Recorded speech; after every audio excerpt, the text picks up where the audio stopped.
Aku tidak sudi hidup bersama kamu, Pak. Lebih baik aku menyusul Mala. Dan apa yang terjadi? Keris si dukun itu dengan sangat cepat langsung dihunuskan ke leher si ibu.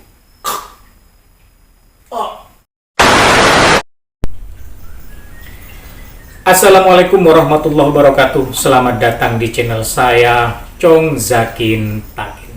Bersama saya, Zainul Mutakin, akan membawakan satu cerita horor. Cerita horor malam ini tentang seorang gadis.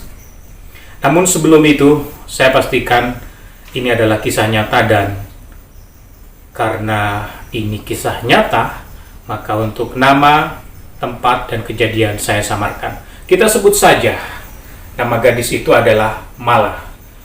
Mahasiswa semester 6, punya pacar, kita sebut saja dengan sebutan Imron.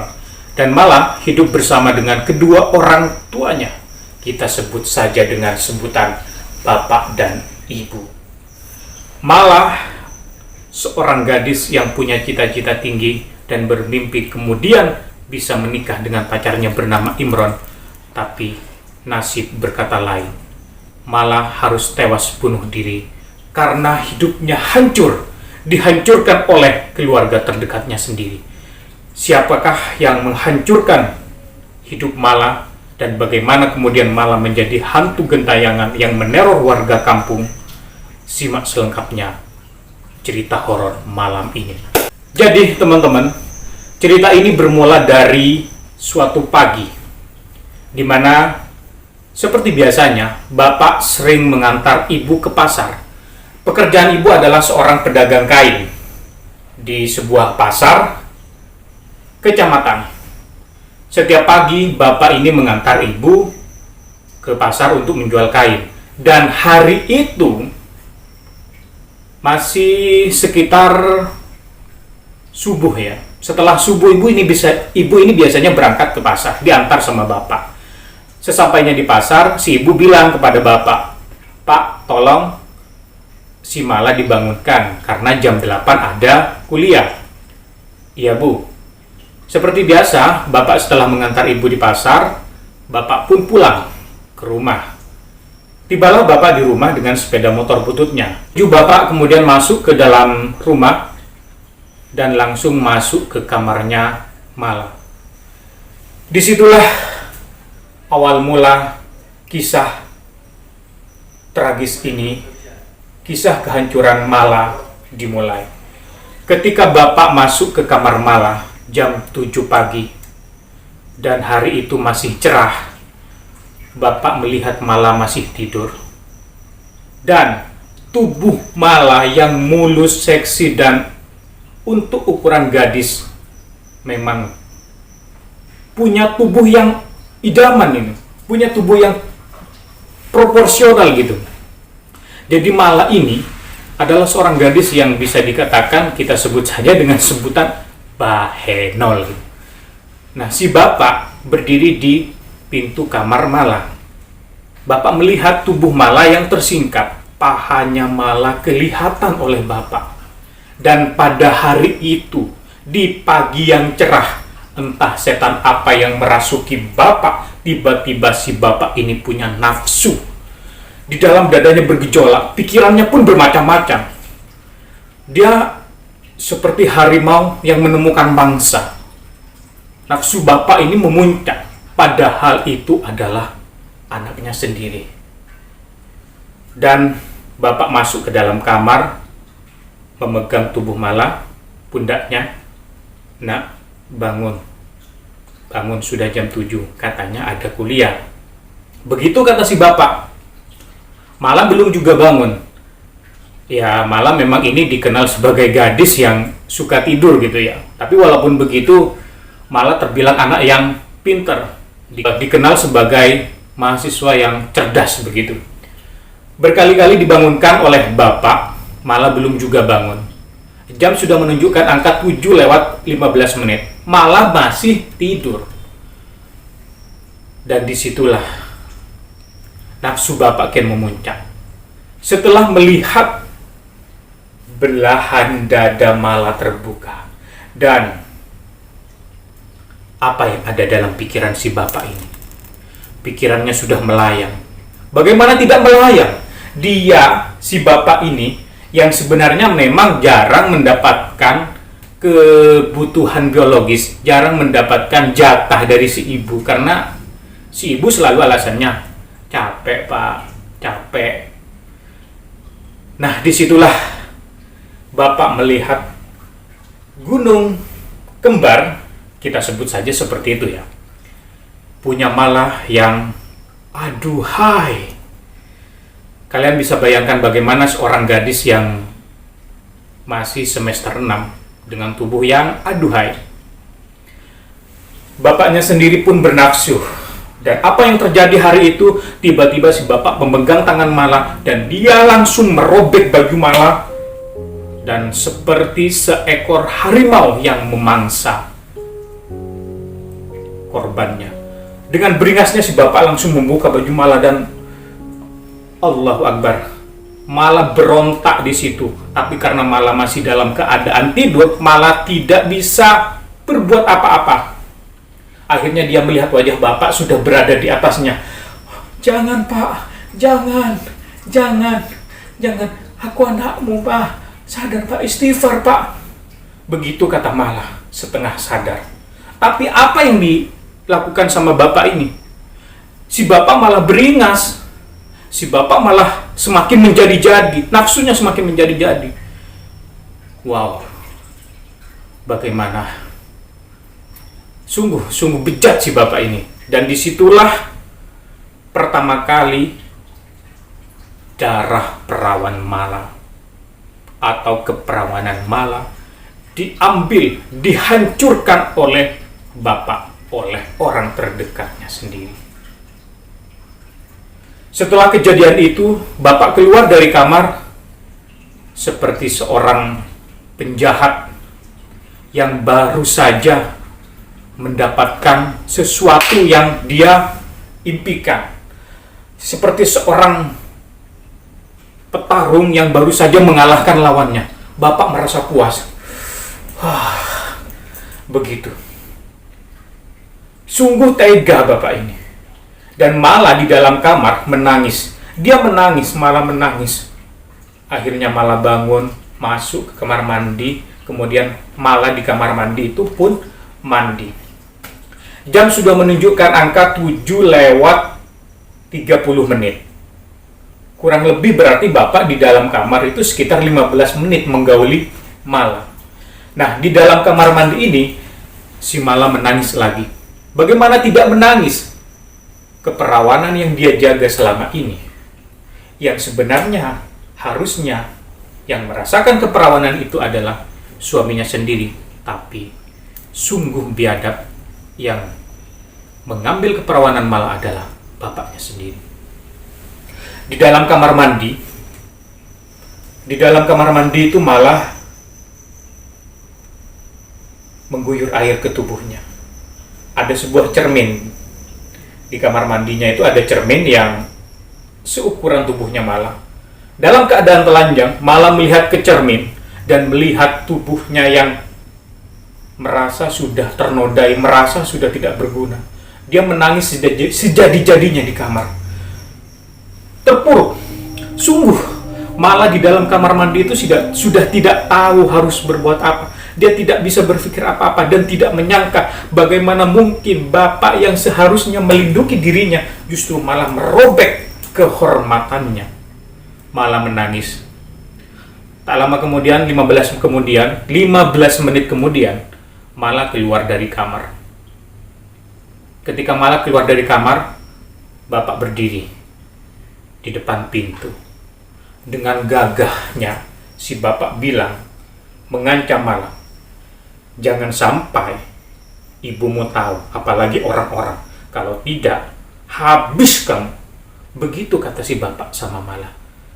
Mala hanya terdiam, tidak bisa berbuat apa-apa. Mala pun masuk ke kamarnya, mengganti baju, bersiap untuk kuliah karena jam sudah menunjukkan angka jam 8 kurang 15 menit. Dan ketika itu Seperti biasa, Imron tiba-tiba datang di depan rumah Mala, mengendarai sepeda motor bututnya. Tut tut tut tut. Ya, sepeda motor tahun apa ya? Sepeda motor butut, kita sebut saja sepeda motor butut begitu ya. Mala keluar dari rumahnya, bapak di belakang Mala. Terlihat sekali wajah Mala, mata Mala ini yang sembab. Maksudnya saya, si Imron ini kemudian bersalaman sama bapak seperti biasa, dan kemudian Mala berboncengan kepada si Imron.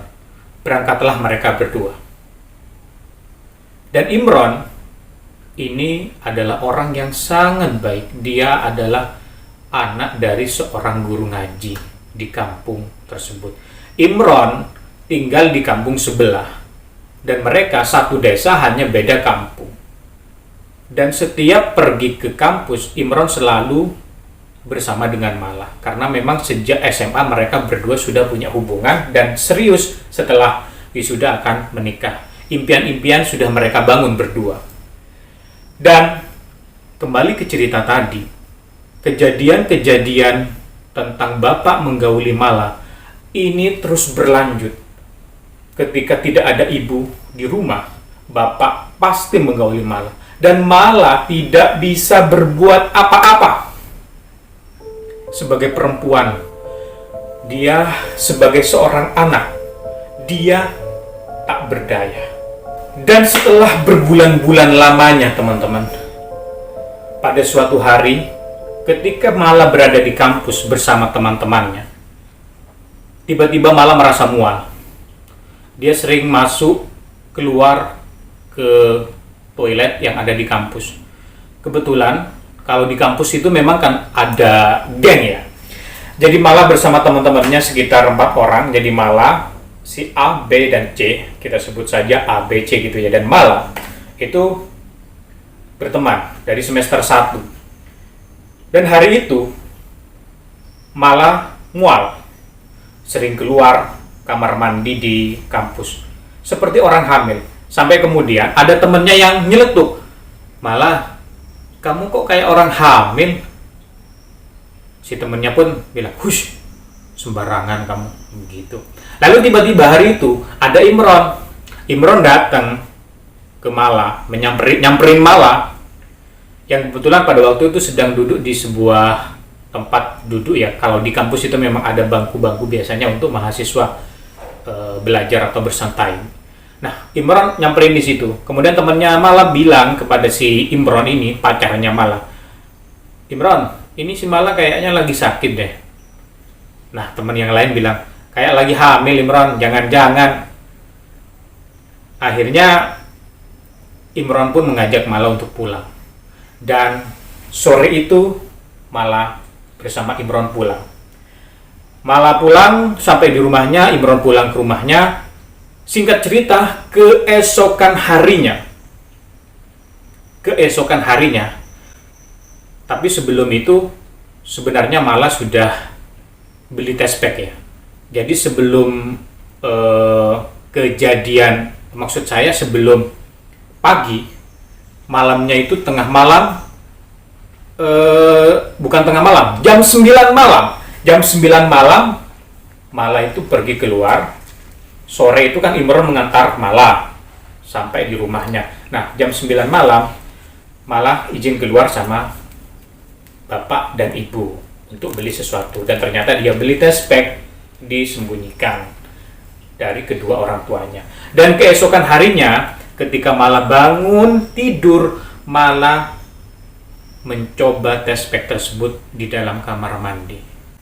Dan ketika tespek itu dicoba sama Mala, betapa terkejutnya Mala. Dia mendapati tespek tersebut garis 2. Artinya Mala ini positif hamil. Sungguh Mala di dalam kamar mandi itu tidak berdaya. Dia tidak berdaya, merasa tubuhnya itu, seluruh ototnya itu kayak hilang gitu, nggak bertenaga. Dia menyandarkan tubuhnya ke dinding seperti ini dengan nafas terengah-engah. Ya Allah. Kemudian tubuhnya merosot ke bawah sampai di lantai sambil terus memandangi test pack tersebut yang dinyatakan dirinya positif hamil. Dan keluarlah Mala dari kamar mandi. Dan pagi itu si ibu sudah berada di pasar dan ada bapak di rumah. Ketika keluar dari kamar mandi, bapak mendapati Mala sedang pegang test pack. Bertanyalah si bapak pada Mala, "Apa itu, Nak?" Dikasihlah test pack itu kepada bapak dan Mala bilang, "Aku hamil, Pak." Bapak terkejut, lalu dia bertanya lagi sama Mala. Padahal sudah jelas-jelas dia, si bapak bajingan ini yang menghamili anaknya sendiri. Bapak bertanya sama Mala, "Siapa yang menghamilimu? Siapa yang menghamilimu?" Siapa lagi, Pak, kalau bukan bapak? Yang selama ini yang menggauli Mala cuma bapak. Ini perbuatan bapak. Si bapak malah balik marah. Dia menampar Mala. "Wah, kurang ajar kau. Bagaimana mungkin bapak yang menghamilimu?" Mala dengan tegas bilang, "Bapak lupa, bapak sering ke kamar Mala setiap kali ibu tidak ada. Dan bapak selalu memaksa Mala menuruti nafsu bejat bapak." Tidak mungkin bapak ya. Tidak mungkin. Pasti Imron. Ini pasti Imron, kata si bapak.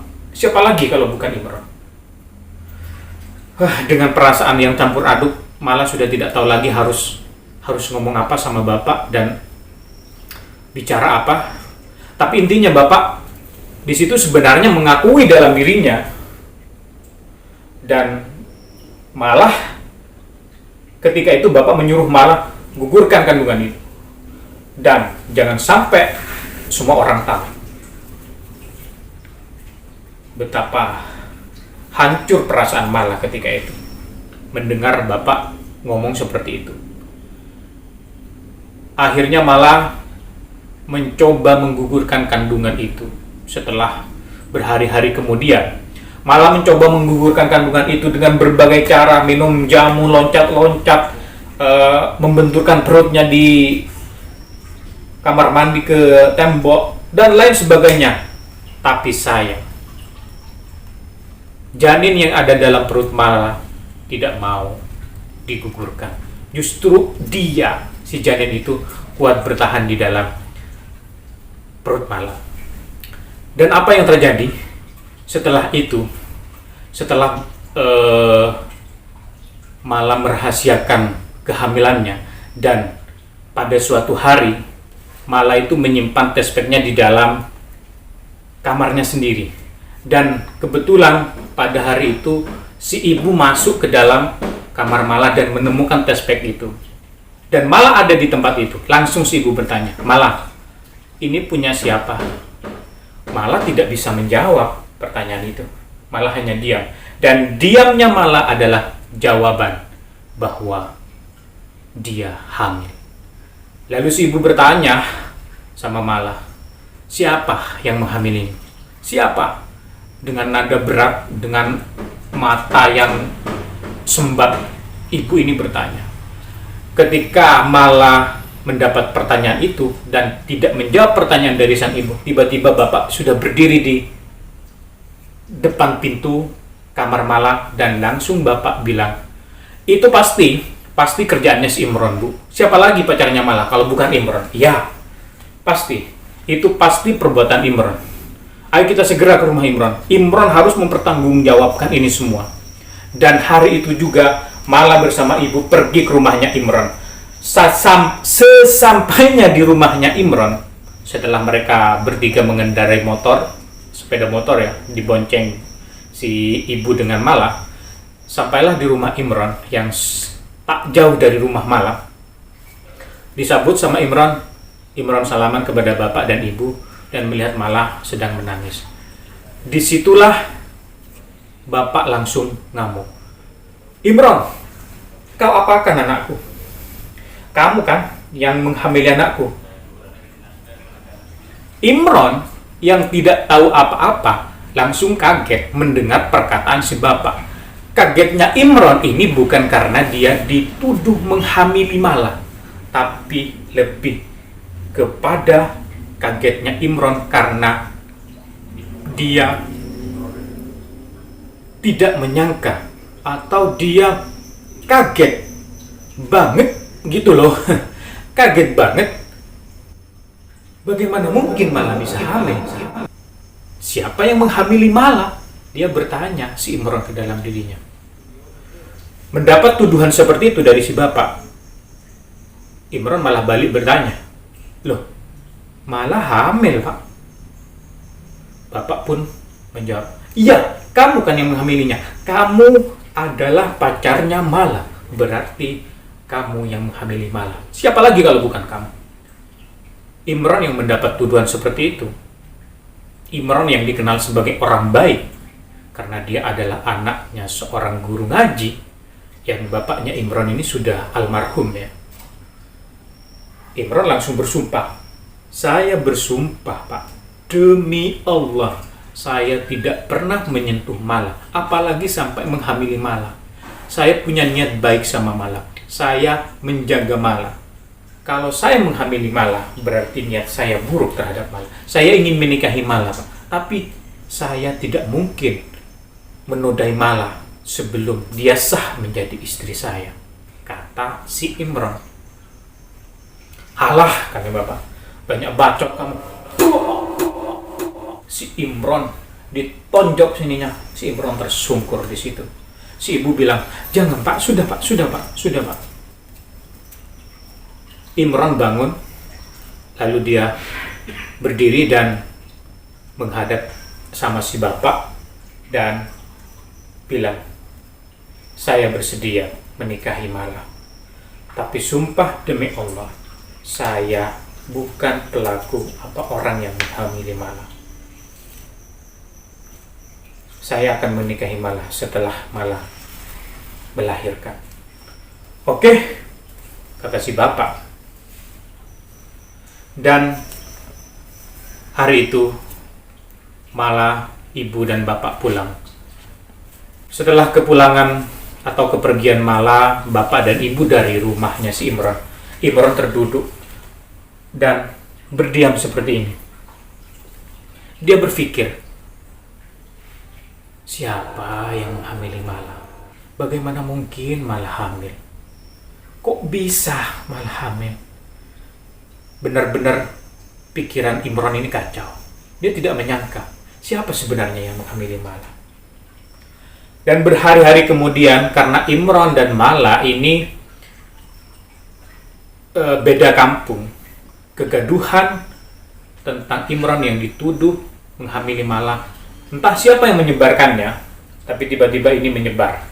Orang-orang kampung membicarakan Imran menghamili Mala, Imran menghamili Mala, Imran menghamili Mala, Imran menghamili Mala. Tapi sebagian orang berpikiran lain, tidak mungkin Imran menghamili Mala. Dia orang baik. Tidak mungkin Imran menghamili Mala. Akhirnya terjadi pro kontra. Ada yang sepakat atau setuju bahwa memang kehamilan Mala karena Imran. Ada juga yang tidak setuju Mala hamil karena Imran. Berita itu menyebar hingga pada suatu hari si ibu belanja di tempat sayuran di depan rumahnya. Ibu-ibu pun malah bertanya sama si ibunya Mala, ibu-ibu tetangga ini, benar Mala hamil karena Imran? Loh, saya nggak nyangka Bu, kok bisa Mala hamil sama Imran? Loh, nggak mungkin, Imran itu anak baik, begitu kata yang lain. Akhirnya apa yang terjadi? Dan Mala semakin terpuruk keadaannya. Berhari-hari kemudian, berbulan-bulan kemudian, perut Mala semakin besar, Mala terpuruk, dan dia akhirnya mengurung diri di dalam kamar, tidak mau bertemu siapapun. 1 minggu lamanya Mala berada di dalam kamar, sudah tidak kuliah 1 minggu, tidak mau bertemu dengan Imran sekalipun, apalagi sama si bapak. Disodorkan nasi, dia tidak punya hasrat untuk makan. Hingga tragedi tragis terjadi. Malah pada suatu Kamis atau menjelang malam Jumat, malah meminum cairan obat nyamuk yang biasa digunakan di dalam kamarnya. Sebanyak 3 botol, dia minum 3 botol cairan itu, dan sore harinya mulut malah berbusa. Dan ibu mengetok pintu, tidak didengar oleh malah ketika itu. Ketika sore menjelang Jumat malam itu. Akhirnya pintu didobrak sama ibu. Rupanya kuat juga ya tenaga si ibu. Karena memang grendelnya itu lagi rusak. Didobrak sama ibu, dan ibu melihat malah dengan tubuh terkapar. Malah terkapar, mulutnya berbusa. Matanya mendelik. Matanya melotot gitu. Gitu. Tapi sudah tidak ada erangan nafas, itu sudah tidak ada. Mulutnya berbusa banyak sekali dengan mata yang melotot, dan si ibu berteriak memanggil nama bapak. Pak, tolong Pak, tolong malah, Pak, malah. Bapak tiba-tiba muncul di depan pintu dan melihat tubuh malah yang terkulai. Bapak langsung menghampiri tubuh malah, memegang urat nadinya, memeriksa urat-urat nadinya, dan mengatakan kepada ibu, malah sudah meninggal, Bu. Malah sudah tiada. Perasaan seorang ibu pada waktu itu tidak kita bisa bayangkan. Bagaimana hancurnya seorang ibu. Pertama, malah dihancurkan masa depannya, malah hamil dengan orang yang ibu sendiri sebenarnya tidak yakin apakah itu Imron atau orang lain. Dan yang kedua kali ini malah harus tewas bunuh diri karena itu. Sungguh malang nasib malah, sungguh buruk nasib yang diterima oleh malah. Ibu menangis sejadi-jadinya sebagai seorang ibu. Air mata ibu tumpah sampai kering, sementara si bapak hanya terdiam. Si bapak terdiam membisu. Dia tahu apa yang sebenarnya terjadi, cuman ibu yang tidak tahu karena memang bapak menyimpan rahasia itu. Akhirnya singkat cerita, malah pun dikuburkan. Dan setelah malah dikuburkan, pada waktu penguburan itu terjadi, orang-orang yang ikut ke kuburan ataupun yang tidak ikut ke kuburan menimbulkan atau membicarakan malah. Ada yang bilang malah meninggal karena stres, karena dihamili Imron. Ada yang bilang bukan Imron yang menghamilinya. Pokoknya desas-desus itu kemudian bertebaran di mana-mana. Dan telinga ibu itu mendengar.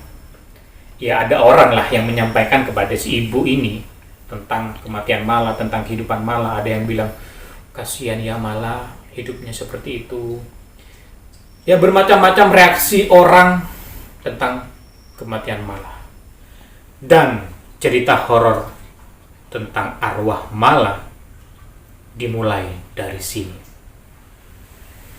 Malam pertama setelah malah meninggal, tengah malam, tepatnya jam 00:15 menit, jam dinding terdengar berbunyi, dek, dek, dek. Begitu menakutkan suara jam dinding di tengah malam. Dan bapak tiba-tiba kebangun dari tidurnya. Bapak bermimpi dihantui malah. Malah datang ke dalam mimpi bapak. Dan di dalam mimpi itu si malah mengancam dan meneror bapak dengan mengatakan, jika sampai malam ke-7 kematian malah, bapak tidak menceritakan siapa sebenarnya yang menghancurkan hidup malah, yang menodai hidup malah, maka malah pastikan di malam ke-7 malah akan datang ke rumah ini untuk menghabisi bapak. Dan ketika bapak terbangun dari mimpinya itu, nafas bapak tersengal-sengal dengan keringat mengucur dari dahinya. Dan dia menoleh ke arah samping, di mana di arah samping itu ada sebuah jendela. Dan dia seolah-olah melihat Mala di sana, sedang menggendong bayi. Tapi tidak ada Mala di sana. Dan si ibu bangun. Ada apa toh Pak? Kok tiba-tiba bangun? Gak apa-apa Bu, cuma mimpi buruk, kata si bapak. Makanya toh Pak, kalau tidur itu ya baca doa. Kayak anak kecil saja. Anak kecil saja bisa baca doa kok Pak. Kaki dibasuh. Begitu kata si ibu. Akhirnya si ibu pun tidur lagi. Sementara si bapak tidak bisa memejamkan matanya malam itu. Si bapak tidak bisa memejamkan matanya, malah dia terbelalak melihat ke atas, membayangkan mimpi itu. Apakah itu benar atau tidak? Sampai kemudian pada malam kedua, arwah Mala benar-benar meneror warga. Dan malam itu, di malam kedua kematian Mala, Mala hadir dengan wujud berpakaian putih, wajah berlumuran darah, tapi mulutnya berbusa, matanya terbelalak, dan Mala, arwah Mala ini, hantu Mala, itu menggendong bayi, dan bayinya itu berlumuran darah. Dan di malam kedua, Mala datang ke tukang bakso yang ada di depan pengkolan jalan menuju masuk ke jalan kampung gitu ya. Nah, di situ Mala berdiri. Cak Mamat. Iya nak, Cak Mamat pemilik baksonya ya. Nama baksonya Cak Mamat dan memang karena pemiliknya adalah Cak Mamat. Kita sebut saja Cak Mamat. Dan pada waktu itu memang ada ibu-ibu dan bapak-bapak yang sedang makan bakso di situ. Cak Mamat memang ini sering mangkal di ujung jalan masuk ke kampungnya Mala. Jadi sering mangkal di situ karena di situ jalan raya ya, bukan jalan kota tapi jalan rayanya orang kampung gitulah. Jadi banyak pembeli yang datang ke situ. Dan orang-orang yang membeli bakso Cak Mamat ketika itu tidak sadar bahwa itu ada Mala. Mala di situ bertanya sama Cak Mamat, Cak, iya nak, mau pesen bakso nak? Bakso apa? Bakso kikil, bakso urat, bakso iga. Begitu kata si Cak Mamat ini. Tidak Pak, saya tidak pesen bakso. Suara-suaranya mirip Susana Sundel Bolong itu ya. Tidak Pak, saya tidak pesen bakso. Lalu pesen apa nak? Saya cuma mau tanya Pak. Iya nak, mau tanya apa? Apa Bapak tahu siapa yang menghamili Mala? Nah, begitu nama Mala disebut, tiba-tiba orang-orang yang makan bakso di situ langsung kaget dan menoleh ke arah suara tersebut, dan si Cak Mamat pun menoleh ke arah. Dan betapa kagetnya mereka ketika melihat ternyata itu adalah Mala. Dengan wajah berlumuran darah, dengan mulut berbusa, dan menggendong bayi, dan bayinya berlumuran darah. Dan hari itu juga, malam itu juga, maksud saya, malam itu juga orang-orang ketakutan. Orang-orang melihat Mala yang sedang berada di dekat bakso itu. Maka kemudian orang-orang yang sedang membeli bakso itu kemudian kabur, dan Cak Mamat pun kabur meninggalkan gerobak baksonya. Hantu Mala ini kemudian menjadi sebuah teror mengerikan yang meneror semua orang yang ada di situ. Terlebih orang-orang yang membicarakan Mala sewaktu hidup itu pasti didatengin sama Mala. Teror tentang Mala yang menggendong bayi berlumuran darah dan mulut Mala yang berbusa ini kemudian menjadi heboh. Karena apa? Karena keesokan paginya ketika ibu-ibu belanja sayur, dan kebetulan ada ibunya Mala ya, karena dari awal kita sebut ibunya Mala, kita sebut ibu, dan ibu berbelanja sayur, dan orang-orang di situ membicarakan tentang hantu Mala yang meneror tadi malam. Si ibu bertanya, lah wong Mala sudah meninggal toh Bu, masa Mala masih hidup? Iya Bu, bener, Mala itu menggendong bayi, bayinya berlumuran darah, dan wajah Mala itu mengerikan, dan mulutnya berbusa gitu. Si ibu kaget, memang bener, Mala itu meninggal karena minum racun dengan mulut berbusa. Akhirnya ibu buru-buru menyelesaikan belanjanya dan masuk ke dalam kamar. Maksudnya masuk ke dalam rumah. Dan di dalam rumah itu sudah ada bapak. Si bapak bertanya kepada ibu karena melihat ibu yang tersengal-sengal nafasnya dan wajahnya yang muram. Gak mungkin, kata ibu. Gak mungkin malah. Si bapak bertanya, ada apa toh bu? Sepertinya ibu ada sesuatu. Itu loh pak, ibu-ibu di warung tadi bicarain malah. Tadi malam katanya malah menghantui, meneror baksonya Cak Mamat, dan orang-orang pada malam itu tadi malam ketakutan. Si bapak ini kemudian malah kepikiran sama mimpinya di malam pertama kematian malam. Jangan-jangan benar malah ini memang jadi hantu, kata bapak. Jangan-jangan benar malah ini akan meneror dirinya di malam ke-7 kematian malam. Dan malam ke-3, malam ke-4, malam ke-5 sampai malam ke-6 malah ini memang meneror.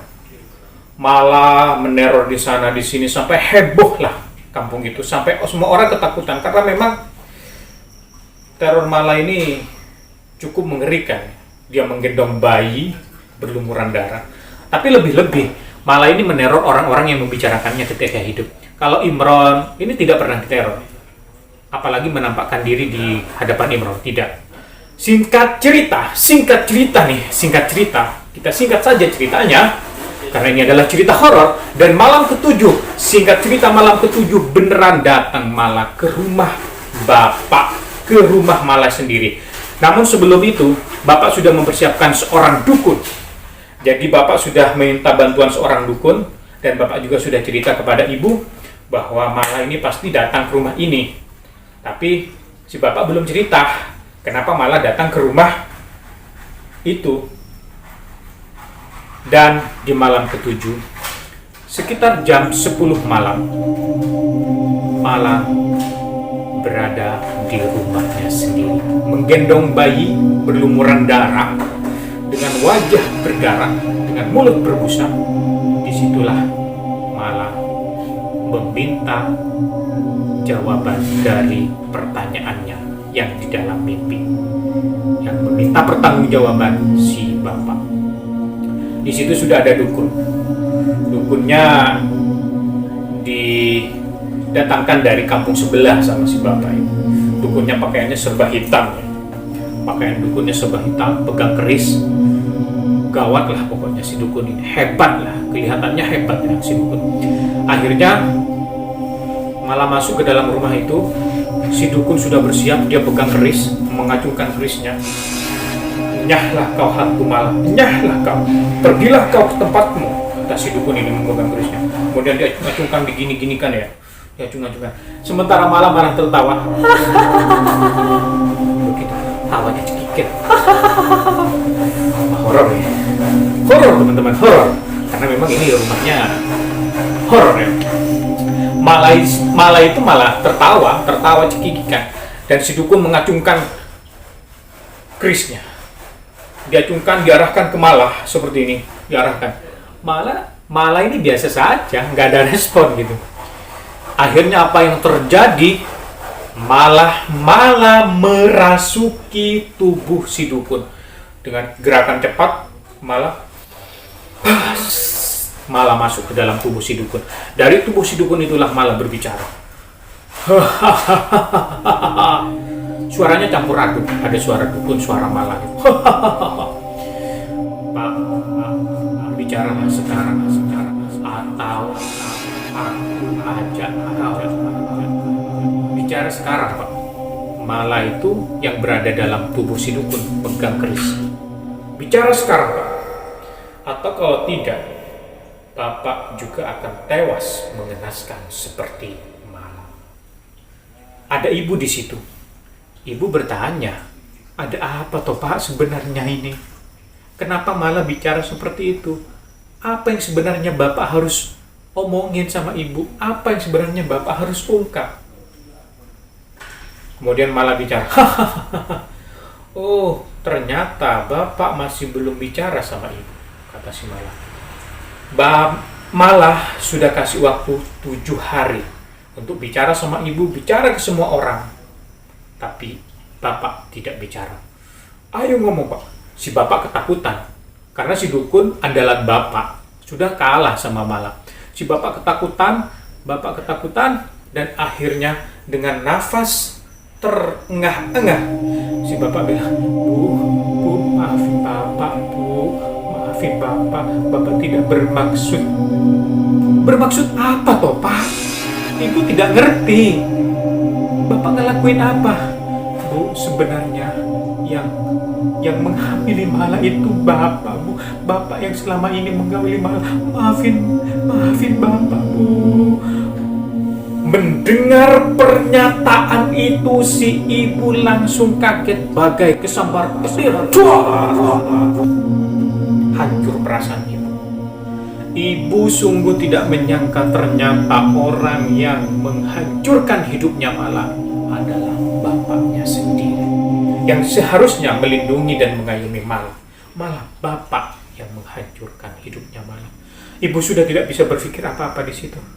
Ibu sudah kehabisan cara, kehabisan semuanya lah. Ibu pusing di situ. Si ibu ini sudah, ya mau ngomong apa? Semuanya sudah kejadian dan semuanya baru diakui sekarang. Hingga akhirnya bapak ketakutan dan sudah mengakui itu di depan ibu, Malah tertawa cekik dan keluar dari tubuh si dukun itu. Si dukun tersungkur ke lantai, lunglai dia si dukun. Bapak masuk ke dalam kamar. Bapak ketakutan di dalam kamar, dan ketika bapak berada dalam kamar, bapak itu sudah seperti orang stres sudah. Wah, pikirannya si bapak ini sudah nggak karuan. Dia sudah mengakui itu sama ibu. Malah ini sudah meneror dirinya, dan sebentar lagi warga juga pasti tahu. Pasti warga akan mengecam dirinya, bahkan mungkin hal-hal di luar nalar akan terjadi pada si bapak. Pokoknya pikiran si bapak ini kacau bermacam-macam di situ. Bapak menutup pintu, tapi pintunya tidak dikunci. Kamar itu tidak dikunci. Malah keluar dari tubuh si dukun, dan ibu dengan sigap mengambil kerisnya si dukun itu, masuk ke dalam kamar menemui si bapak. Di dalam kamar itulah si bapak ketakutan. Dikira ibu akan membunuh bapak. Bangsat kau, Pak. Iblis kau, Pak. Setan kau, Pak. Tega bener kau menghamili anakmu sendiri. Kalau begitu, Pak, aku tidak sudi hidup bersama kamu, Pak. Lebih baik aku menyusul Malah. Dan apa yang terjadi? Keris si dukun itu dengan sangat cepat langsung dihunuskan di leher si ibu. Begitu. Jadi keris itu yang cukup panjang, sekitar ya seginilah, itu menghunus leher itu, menghunus sampai tembus ke belakang, dan ibu di situ terkapar. Ketika ibu terkapar dan sudah meninggal, si ibu tragis sekali, sungguh tragis. Dan ketika itu si bapak melihat jasad ibu yang sudah berlumuran darah. Dia memanggil, Bu, maafin bapak, Bu, maafin bapak. Dan dukun tadi sudah mulai sadarkan diri, dan dia mencoba masuk ke kamar si bapak karena mau minta honor. Jadi honornya belum dibayar ini. Si dukun ini malah minta honor sama si bapak. Pak, dibuka pintunya. Tapi begitu si dukun melihat si ibu terkapar dengan kerisnya si dukun itu, malah si dukun ini ketakutan.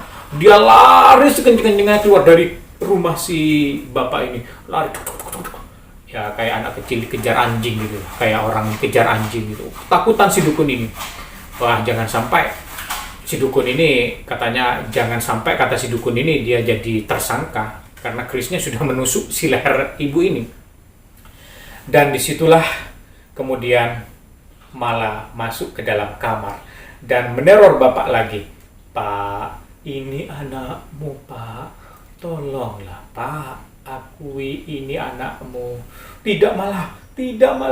Bapak lari keluar juga. Lari, si bapak ini lari terbirit-birit semua. Kemudian lari hingga akhirnya bapak itu berada di sebuah pohon besar. Di situ bapak jongkok ketakutan seperti ini. Tidak, pikiran bapak kacau. Dan tiba-tiba apa yang terjadi dengan bapak? Tiba-tiba si bapak ini tertawa. Begitu. Aku yang membunuh Mala, aku yang menghamili Mala, aku yang menodai Mala. Dan ternyata sudah hilang kesadaran bapak. Bisa dibilang bapak ini sudah mulai stres. Bahkan mungkin bisa dikategorikan sebagai orang gila. Jadi malam itu sudah kehilangan akal di bapak. Sampai kemudian hingga akhirnya besok pagi ada seseorang bernama Syafi'i atau biasa disebut dengan panggilan Pi'i. Dia adalah langganan ibu di pasar yang biasa beli kain batik sama ibu. Kebetulan karena ibu sudah berhari-hari tidak ada di pasar, jadi si P ini langsung mendatangi rumahnya si ibu. Nah, begitu sampai di rumahnya, si P ini pagi-pagi sekitar jam 7 melihat pintu rumahnya terbuka. Masuklah si P ke dalam, si Syafi'i ya, P lah gitu. Si P ini masuklah ke dalam. Dan betapa terkejutnya, dari pintu masuk itu kebetulan dia mengarah langsung ke kamar si ibu. Nah, di situ si PI melihat dari kamar itu ada darah di bawah.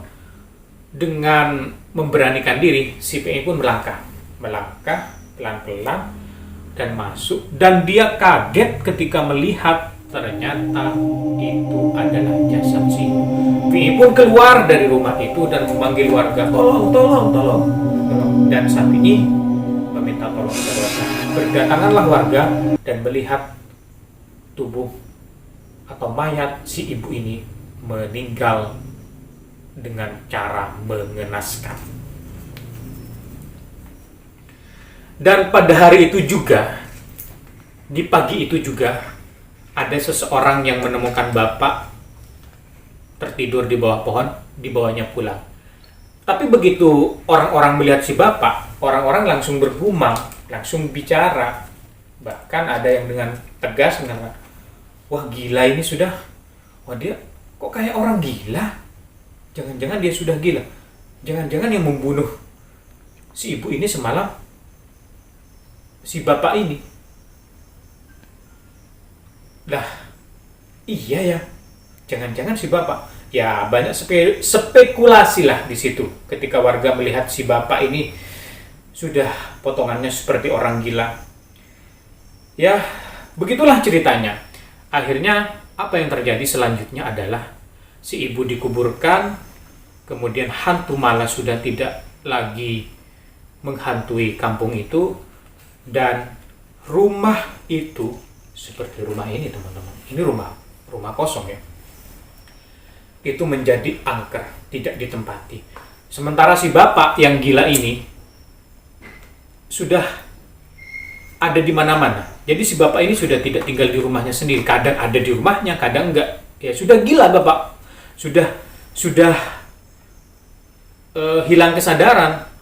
Dan setiap hari kerjanya bapak ya keliling kampung dengan pakaian compang-camping. Dan apa yang diomongkan bapak setiap hari?